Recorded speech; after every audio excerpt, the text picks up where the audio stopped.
Revisi Undang-Undang Desa jadi super prioritas. Paduan suara DPR RI merespon dengan lagu penyemangat seiring dengan cepatnya ancaman para kepala desa menjadi kenyataan. Badan Legislatif Balik DPR RI saat ini mulai membahas perubahan Undang-Undang Nomor 6 Tahun 2014 tentang desa, meski bukan bagian dari program legislasi nasional Prolegnas.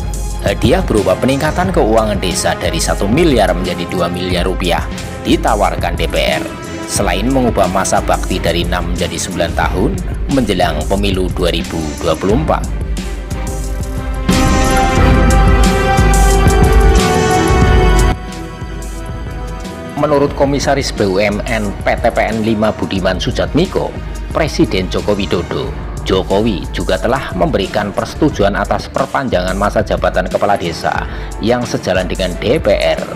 Hal itu diungkapkan Budiman usai menemui Jokowi pada Selasa 17 Januari 2023 di Istana Kepresidenan Jakarta. Menurut Budiman, perselisihan kepala desa selalu dipicu oleh hasil pilkades.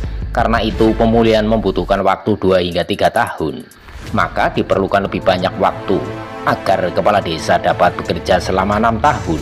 Argumen utama Budiman agar Jokowi akhirnya menyetujui amandemen Undang-Undang Desa adalah untuk hindari konflik pasca pilkades.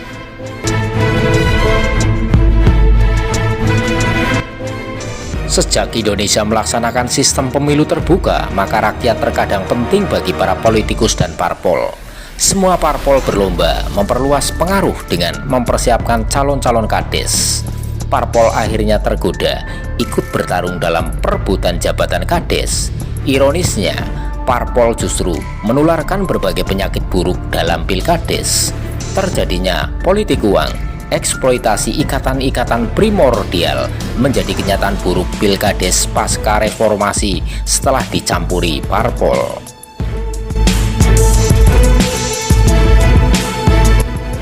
Kepala desa terpaksa bergabung dengan partai politik sebagai kader dan pendukung karena pembagian keuangan desa dipandang sebagai jasa partai politik dalam APBN.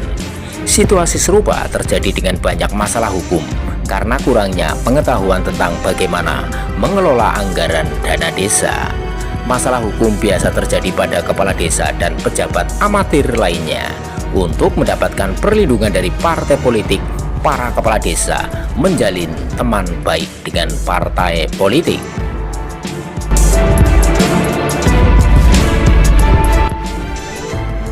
Sebagai respon atas kesesatan berpikir parpol secara kolektif di DPR RI yang menawarkan solusi pragmatis dan oportunis tersebut, maka Kongres Rakyat Nasional Kornas sebagai wadah berhimpun dan berjuang rakyat dalam mewujudkan tujuan dan cita-cita bangsa Indonesia menyampaikan pandangan dan sikap sebagai berikut. Pertama, bahwa sebelum sistem pemilihan presiden pilpres dan pemilihan kepala daerah pilkada langsung, Indonesia telah melaksanakan pemilihan kepala desa pilkades secara langsung. Sebelum reformasi, meskipun ada konflik dalam proses pilkades, hal tersebut dianggap sebagai dinamika demokrasi. Tidak terjadi konflik berkepanjangan yang membutuhkan waktu untuk pemulihan.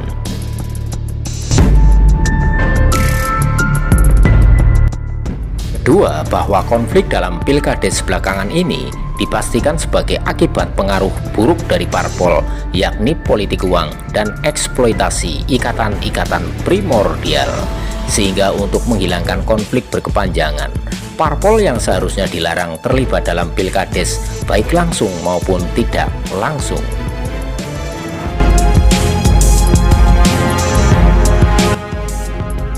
Ketiga, bahwa semua rumpun kekuasaan eksekutif dibatasi selama 2 periode berturut-turut maupun tidak.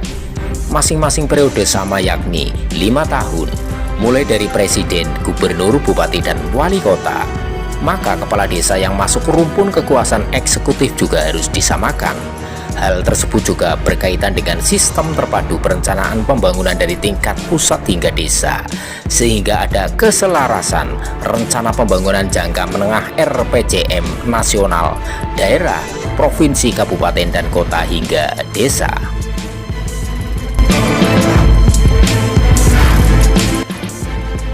Keempat, bahwa penambahan masa jabatan Kades dari 6 tahun menjadi 9 tahun sebagai cara mengatasi konflik pasca Pilkades adalah sesat. Parpol sebagai pihak yang paling bertanggung jawab atas konflik pasca Pilkades seharusnya menawarkan jalan keluar strategis, bukan pragmatis. Akar persoalan konflik pasca Pilkades adalah karena jabatan kepala desa saat ini memiliki kekuasaan dalam pengelolaan anggaran desa yang semakin besar. Para calon Kades akhirnya menggunakan segala cara untuk merebut atau mempertahankan jabatan Kades, termasuk dengan politik uang dan eksploitasi ikatan-ikatan primordial.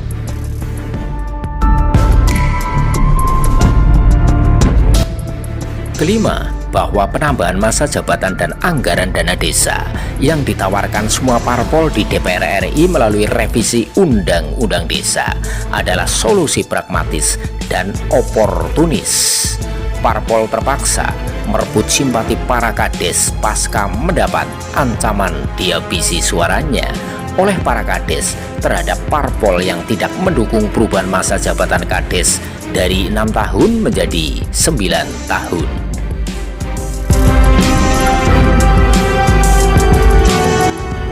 Keenam, bahwa saat ini rakyat disuguhi akrobat politik ancam-mengancam. Para Kades mengancam parpol, kemudian parpol melalui 8 fraksi DPR RI mengancam Mahkamah Konstitusi Republik Indonesia (MKRI). Praktik tata kelola pemerintahan kita semakin buruk akibat dinamikanya hanya terkait dengan kepentingan kekuasaan, bukan demi kebutuhan dan kepentingan rakyat.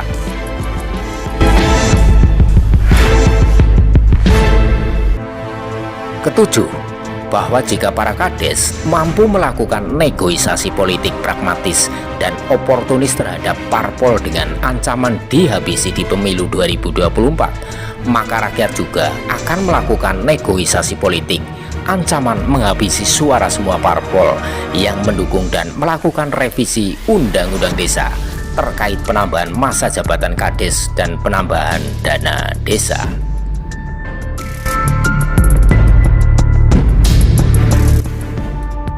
Kedelapan, bahwa Kornas menolak negosiasi politik cari muka parpol kepada para Kades melalui revisi Undang-Undang Desa. Negara melalui pemerintah dan DPR seharusnya menawarkan gagasan radikal, salah satunya berupa pembangunan fasilitas sekolah calon Kades melalui perluasan fungsi sekolah tinggi pemerintahan dalam negeri (STPDN), sehingga semua calon kepala desa terlebih dahulu dilatih dan dididik sebelum mengikuti Pilkades.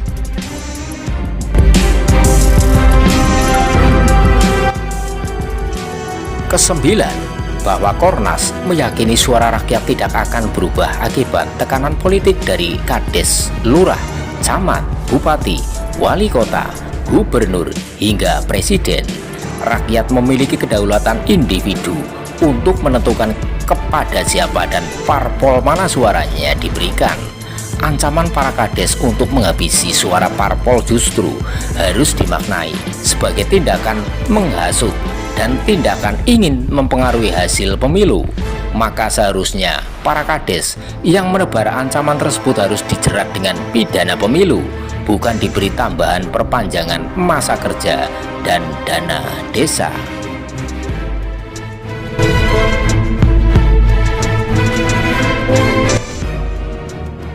Kesepuluh, bahwa Presiden Jokowi mendapat informasi yang tidak lengkap dan benar tentang alasan melakukan revisi Undang-Undang Desa. Kornas meminta Presiden Jokowi untuk memerintahkan kementerian terkait menarik diri dari pembahasan revisi Undang-Undang Desa. Revisi Undang-Undang Desa, terutama pada pasal penambahan masa kerja Kades dan anggaran dana desa, hanya untuk kepentingan politik jangka pendek terkait pemilu 2024.